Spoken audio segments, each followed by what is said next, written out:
In this tutorial, you'll learn how to reset your PIN in Facebook Messenger in case you've forgotten it or want to change it for security reasons. Follow these steps. Launch the Facebook Messenger app on your mobile device. Make sure you're logged into your Messenger account.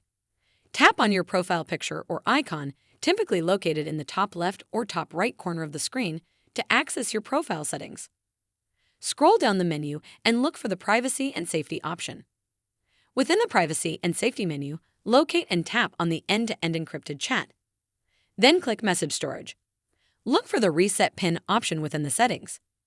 Tap on it to initiate the PIN reset process. After authentication, you'll be prompted to set a new PIN for your Messenger account. Enter your desired PIN and confirm it. Once you've entered your new PIN and confirmed it, save the changes. Your PIN will now be updated, and you'll use this new PIN to access sensitive features in Messenger. Make sure to remember your new PIN or store it securely. You may want to use a secure method like a password manager to keep track of it. That's it. You successfully reset your PIN in Facebook Messenger. If you encounter any issues during this process, double-check your settings and ensure you're following the correct steps. If you found this tutorial helpful, please consider giving it a thumbs up. Thank you for watching.